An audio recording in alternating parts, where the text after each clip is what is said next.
Hello there, fellow Gothamites. Welcome to another episode of the Arkham Sessions. Once again, I'm Brian Ward, and as always, I'm joined by the psychologist to the superheroes and their villains, Dr. Andrea Letamendi. Hello. Drea, we've got a pretty monumental episode ahead of us this week, not because it's so heavy on psychology, but because it introduces the world to one of its most interesting henchmen turned villainous in her own right, Harley Quinn. Right. This is the first appearance of Harley Quinn in Batman the Animated Series. We're, of course, talking about the episode Joker's Favor, written by none other than Mr. Paul Dini and directed by Boyd Kirkland. And we open up in traffic, something to which you and I, as Los Angelinos, are very well accustomed. We hear over the radio that the Joker has escaped today. He is armed and considered extremely dangerous. And because we've dealt with the Joker before, with his attempts to blow up trains just to throw a pie into the face of the Caped Crusader, and looting while poisoning the citizens of Gotham with his Joker gas, and then trying to blow up a children's birthday party and drown Batman in Houdini's Chinese water torture cell, you and I know this guy's pretty dangerous. And to recap for the audience up to this point, you'd gone back and forth from a possible borderline personality disorder to antisocial personality disorder. Really quick for folks that may have forgotten, what is the difference here? Right. So borderline personality disorder is a pervasive pattern of instability in interpersonal relationships, self-image, and emotions. We've talked about personality disorders before. Those are lifelong conditions. So it's basically a personality disorder is different from another mental health illness in that it is pretty much a core part of a person's emotions, cognition, and behaviors. So borderline personality disorder has to do with a person's inability to maintain stable, healthy relationships, a very emotionally, I would say, someone with an inability to regulate their own emotions, and some level of impulsivity. So when we saw this with the Joker, he was being quite violent toward Batman and Robin, but essentially he was luring Batman to him to spend Christmas Eve with him. So it was this love-hate thing he had going with him. Right. On the other hand, we talked about the Joker having antisocial personality disorder. Again, another personality disorder. But antisocial personality disorder is characterized by having basically a disregard for other people's feelings, a disregard for rules and norms, someone who breaks laws, someone who is callous, someone who is selfish and grandiose. And we talked about how that might actually fit the Joker because of his lack of remorse, his deceitfulness, his, manipulation of other people, and certainly his selfishness and his aim to go out and steal and basically take advantage of other people. So while we're stuck in traffic, we settle in with Charlie Collins, a man who's a bit of a sap, who's clearly the kind of guy who just lets people walk all over him. Perfect ending to an awful day. Yeah, when we're introduced to Charlie, we see him driving on the freeway, and like many of us, he's frustrated, just wants to get home, he's irritable, and he's yelling at the cars around him. But there's something a little different about Charlie. He's particularly self-pitying, he's insecure, and he is talking about how his life just isn't what he wants it to be. Boss turns me down for a raise, a kid needs braces, and Bonnie's making meatloaf for dinner. At what point exactly did I become life's punching bag? And so there's this sense of, like you said, this passive personality, as well as the sense that he doesn't feel like he has control over his life. And I think it's important to know that as we are introduced to this episode, because something very interesting happens to Charlie. And I think that the writers wanted us to know that he is essentially easily influenced and susceptible to someone like the Joker. And eventually, on the road, Charlie's just had enough and snaps. Well, people say things like someone snaps or they went off the deep end. But that's not really accurate. People do not snap. That's not really what happens. So what does it mean for someone who just breaks, who lets the rage... Well, for some people, there is a complex series of events or series of behaviors that lead up to that, what you call snapping or having a breakdown or losing it. And for others, they just simply have a moment where they lose control and they yell or, act in a very irresponsible, impulsive, and sometimes it can be in a little bit of an aggressive way. But again, if that's outside of their normal behavior, we wouldn't necessarily say they snapped. Now, for someone like you who is a psychologist, how bad is it for people to bottle up these emotions? Because clearly that's sort of what's happened. It's boiled to the point that it just comes out of him and he just gets angry and decides he's not going to take it anymore. Is that bad for people to do? Is it something we should worry about, or is it just everyday nature? Right. Well, again, on the extreme end, there are cases where someone has literally gotten a gun or a weapon and injured and even murdered a number of people. We've seen this on the news. We see this regularly, actually. Mm-hmm. And again, usually there is a history there of mental illness, of substance abuse, of some other kind of precipitating event, a history. So again, that's not a person who snaps. That's a person who is coming to terms and making a firm decision on how they want to deal with their emotions and how they want to deal with their experiences. A lot of times, those are folks who have gotten a diagnosis or have been through some kind of mental health screening or treatment and were not successfully treated. So, again, a lot of times there's a mental health history there. On the other hand, as we're talking about, there are some more normal experiences of bottling up emotions. And when we refer to that kind of snapping, that's more commonplace and that tends to not go towards violence, but it does, I would say it's something that's maladaptive or not constructive, right? So suddenly yelling at your coworker or boss, pulling off to the side of the road and yelling at another driver. Or, we've seen sometimes athletes get really irritable and go after another athlete. So again, those are within the normal realm of getting overworked emotionally, and it can come from bottling up those emotions. And unfortunately, Charlie couldn't have chosen a worse person to quote unquote snap against. He chases down the Joker and decides to unload on him verbally. I cussed out the Joker. Much like you were just describing, the right. kind of person who bottles something up and then just lets it come out, not violently, but verbally. And once he notices that it's the Joker, naturally he backs down. But the Joker won't quite let it go, and he chases Charlie down. Finally, he catches Charlie, and instead of killing him, makes him a deal. I'll let you off if you promise to do a little favor for me. We jump to 2 years later, and Charlie has changed his name. My name's Don. And moved his family out of Gotham to Ohio. Like you do. Once you're threatened by the Joker. If there's anywhere I'm going to go, it's Ohio. All of this in hopes that the Joker won't be able to find him to collect on his favor. And so far, it actually appears to have worked. But Commissioner Gordon is being honored, and the Joker has escaped just for the occasion. I arranged another early parole as soon as I heard about Gordon's testimonial. And he's joined by a new right-hand man. Or woman. Harley Quinn makes her very first appearance. It is to laugh, huh, Mr. J?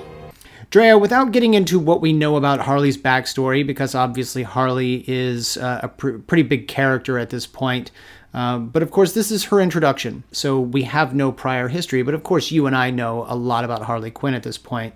But because we don't see it in this episode, per the rules of the podcast, we can't discuss it. What kind of personality does it take to voluntarily get this close to someone like the Joker in this kind of capacity? Well, we understand that she's special.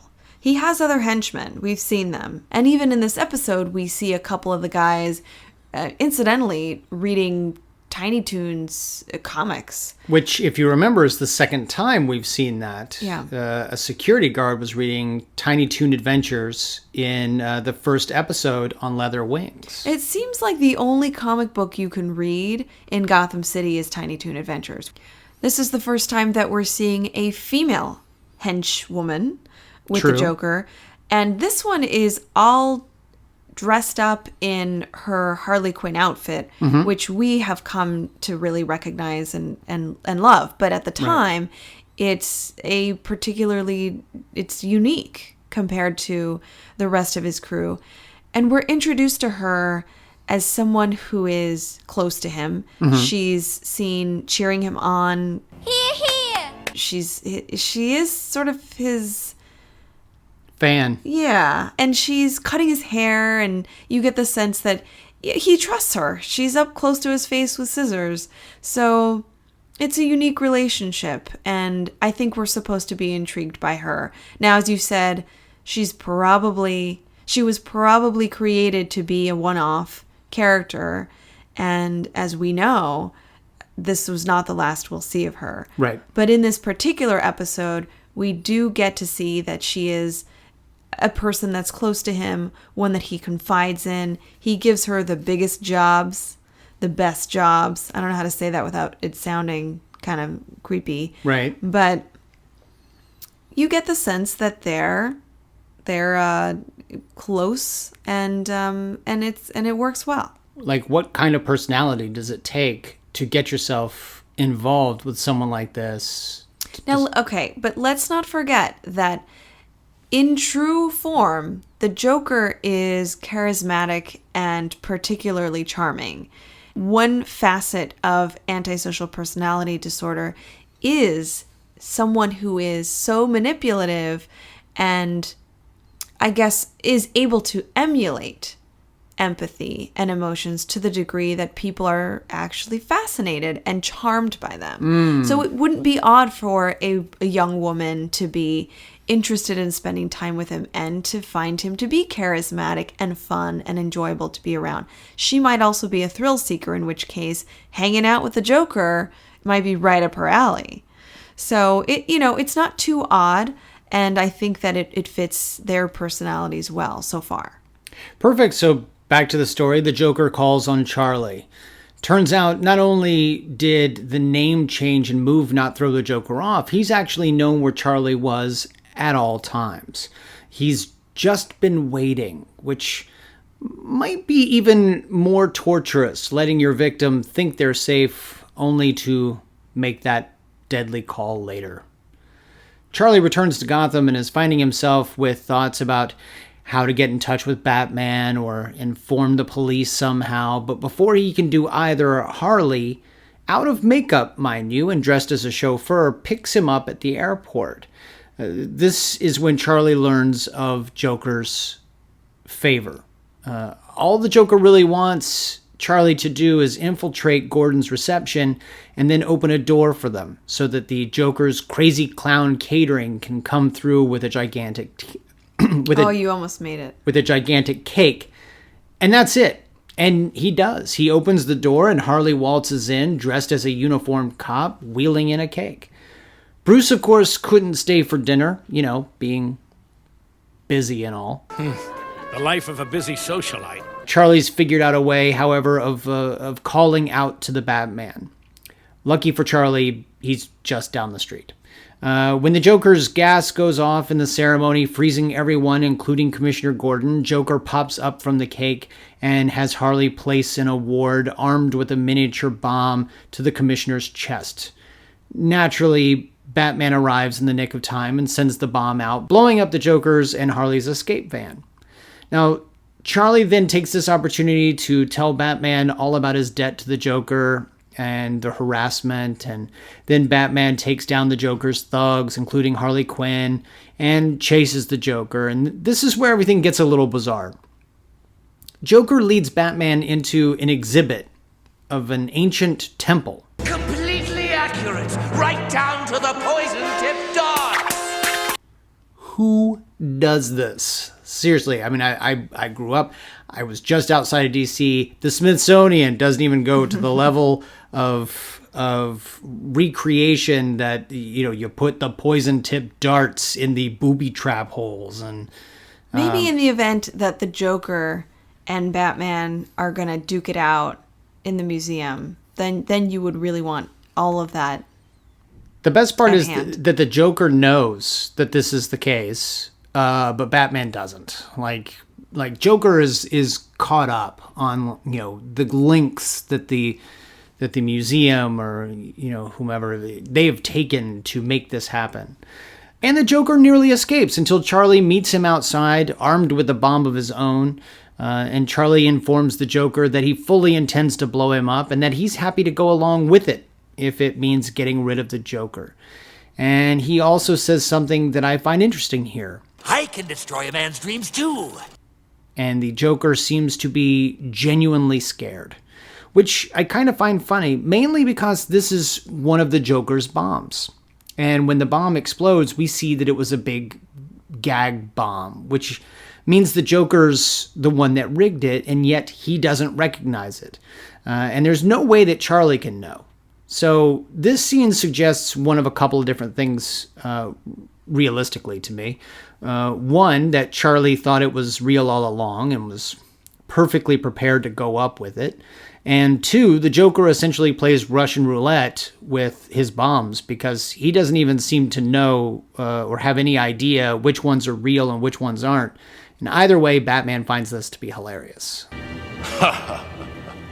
I think that's the most disturbing part of all this. You have the Joker on his knees pleading the Batman to help him, which we rarely see. Right. And then Charlie, who, minutes ago was this passive, helpless guy, suddenly holding this bomb saying he's going to blow all of them up. But again, he's a guy who has decided at this moment he's simply not going to take it anymore. Right. And now, during all this, Batman just kind of chuckles in a weird way. And either he's known the whole time that was not a real bomb and he's enjoying the Joker. Even Batman looks pretty. I was going to say he's enjoying the Joker finally feeling fear and feeling that he's in danger. But as you said, he likely didn't know that the bomb was just a play bomb. Mm-hmm. And so was going through a fear of his own. But ultimately, he begins laughing once he realizes that it's fake. Right. And of course, Charlie says, I had a good teacher. Right. Which is kind of creepy that he, in his attempt to get revenge, he chooses to do what the Joker does, which is to terrorize and instill fear and threaten someone's life. And it worked to the degree that the Joker was fearful and pleading for his life. So at this point, now that Charlie has gone off in traffic and now has decided that he's not going to be taken advantage of anymore and actually, once again, I'll use the term, even though I know it's incorrect, he snaps and decides he's going to use a bomb to take out the Joker. We can now basically say that Charlie has a history of, these breaks. No, I would disagree. I don't think he does. He had some instances of road rage. He was in a time when he first encountered the Joker. He was experiencing a lot of helplessness, feeling that he didn't have control over his, he was sort of complaining about, my wife makes food that I don't like. I'm not getting promoted. Everyone's out to get me. I never get rewarded. He calls himself a punching bag. Right. So, no, that's not pathological in any way. However, after his encounter with the Joker, which I think we could consider that a trauma that he experienced, when the Joker puts his hand into his jacket and pretends to take out a weapon and then just kind of takes out a pen or a card and wants to get this guy's address. Charlie legitimately thought that he was going to die there. So then he spent the next 2 years potentially being fearful that the Joker would find him again. And so while his revenge act, if you will, on the Joker seems extreme, and we even for a moment think he's going to not just commit murder, but also commit suicide, we then later realize he may have known more about the facts of that situation. He may actually have known that that bomb was not real. I wouldn't consider this a psychotic break or some kind of other mental health related episode. I would say that he had a plan, and he was full of adrenaline. He didn't know if it would work, but he attempted it. And it was the one time where he finally had control over what would happen to him. So, Drea, we've talked about this week's victim, Charlie. We've discussed a little about what we can about Harley. Let's touch on the Joker here. This was our 4th time covering the Joker, and as you mentioned before, or as we mentioned before, you've sort of straddled the diagnoses of borderline and antisocial personality disorder for the most part. Are we still hovering in this particular area? Are you seeing anything different? Or is it pretty consistent? I don't know that we've made much progress because, again, let's start with antisocial personality disorder. Again, a pervasive disregard for right and wrong and frequent violation of laws. A person with this problem often lies, steals, causes fights and rifts with others. They have a disregard for the rights and feelings of others and often deceives and intimidates other people, sometimes just for the thrill of that. I would say this all applies to this particular episode. Exactly. And again, some people with this particular personality disorder display superficial charm and flatter others. And we saw that in this episode with Harley Quinn. On the other hand, yes, some males with borderline personality disorder do exhibit some very similar characteristics that we're seeing in the Joker in this episode.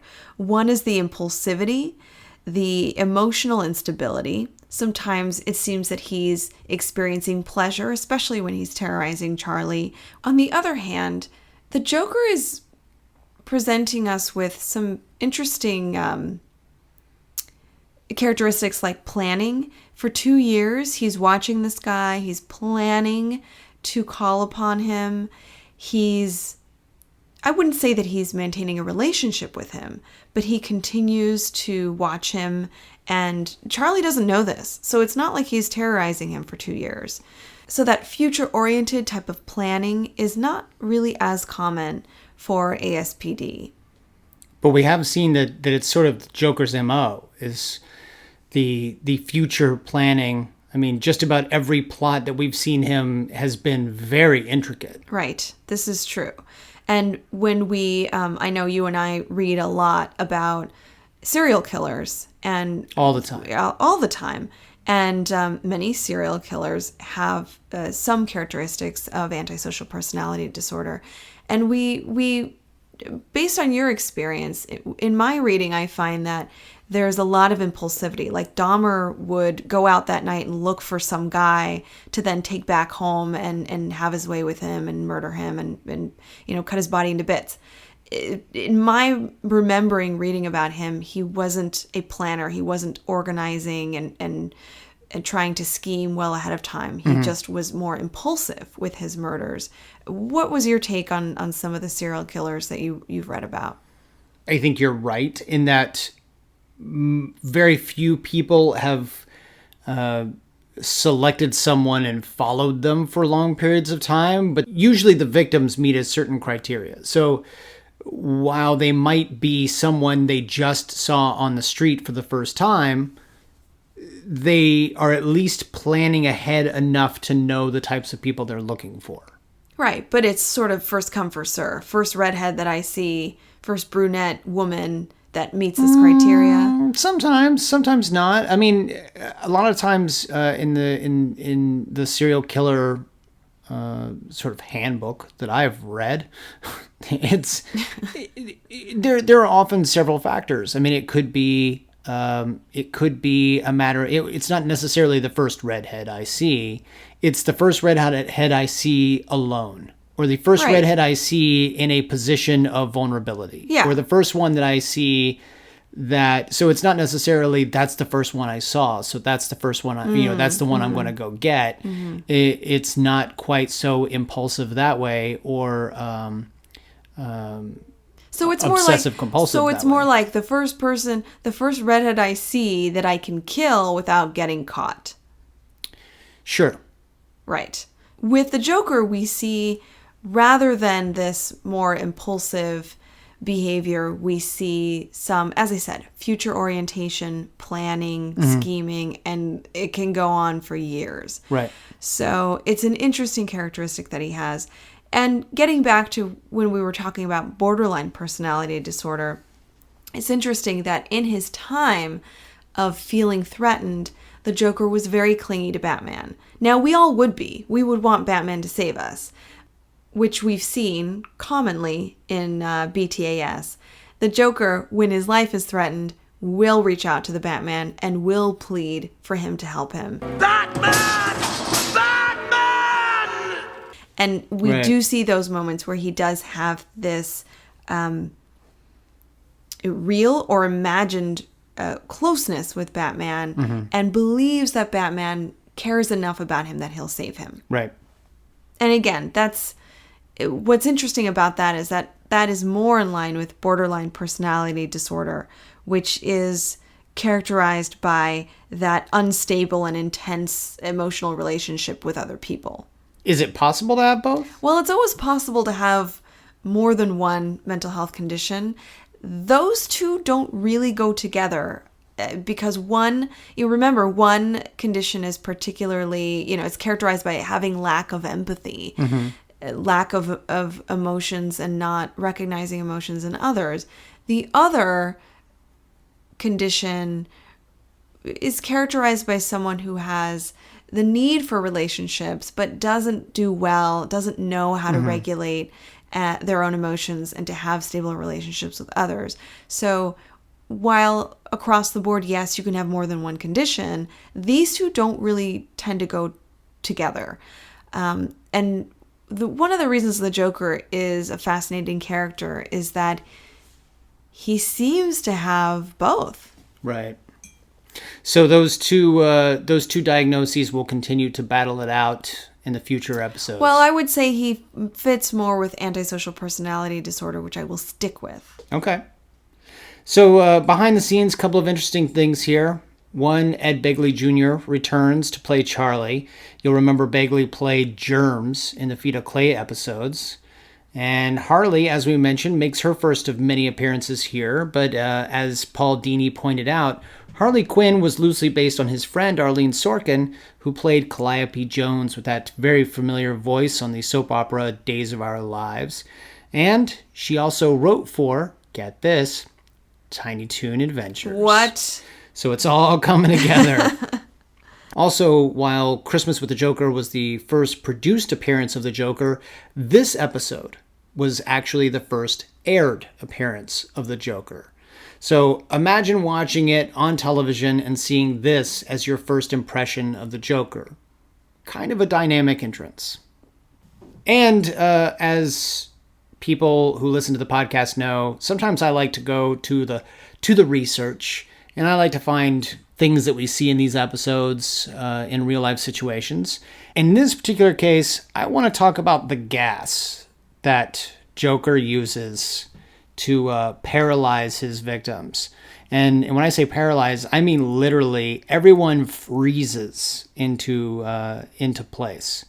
Now, to research this, I actually went to one of my favorite books written by Dr. D.P. Lyle, who is he's a medical examiner who consults with lots of TV shows and writers, who's written a fantastic series of books for fiction writers called Forensics in Fiction, Clever, Intriguing, and Downright Odd Questions from Crime Writers.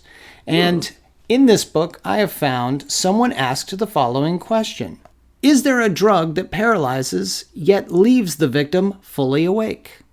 Sounds like something we just saw in this episode. It does. And ultimately, what it comes down to is, yes, there are drugs that do this. In fact, there are several. They are neuromuscular paralytics. And now the difference between the real-life drugs and the ones we see in the episode is Joker uses a gas, whereas these must be given by intravenous or intramuscular injection. Okay, so that means you have to actually inject it into the bloodstream. Correct. Or into the muscle. tissue. Yes. Okay. And they don't act like sedatives or narcotics, such as morphine, alcohol, or Valium.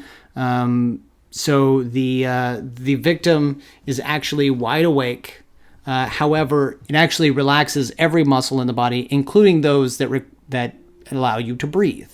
So typically, someone who is given this sort of drug would die if they weren't given some other way of breathing, such as a ventilator or something along those lines. So could the Joker use a gas to paralyze everyone? Probably not. But there are, in fact, drugs that could be used that would paralyze Commissioner Gordon and allow him to see everything that's going on, even Harley putting a bomb onto him. Although they would have to go a lot deeper and they would have to actually give him a way of breathing so that he could enjoy his own. Oh, I see. Death. Okay. So what we saw was actually there isn't anything like that out there. Nothing like that exactly. But I was surprised to find that there are things that you could actually give someone that would keep them fully awake, fully aware, and then kill them, apparently. And then kill them, yeah, unless you had them on a ventilator, and then I see. Because these are often used in the cases of surgeries and things like that. Well, thanks for that. Yeah, sure. Do you have any more for the week? I just want to mention that May, of course, is National Mental Health Awareness Month. All month long, folks are able to access new information, research, resources, suicide hotline information. A lot of great resources are now available online, and the great website called mentalhealthamerica.net is my plug for the week, I would say. It's a great place, as I said, to find those resources. Again, mentalhealthamerica.net. And if you click on Mental Health Awareness Month, then you can access some of those resources. So that's it for this week. Join us next week for Vendetta, which features one of your personal faves, Drea, Killer Croc. Yay! Finally. Till then, you know how to find us. But what if they don't? Oh, all right. You can find us on Twitter as @Arkham Sessions. I'm on Twitter @Arkham Asylum Doc. And I am @BWard028. You can come like us on Facebook, and if you have any questions, comments, or praise, naturally, you can email us at arkhamsessions@gmail.com. And I highly recommend you check out Drea's website, underthemaskonline.com, for more on the psychology of your favorite heroes and villains. Thank you. Till next week, I'm Brian Ward. I'm Dr. Andrea Letamendi. And we are the Arkham Sessions.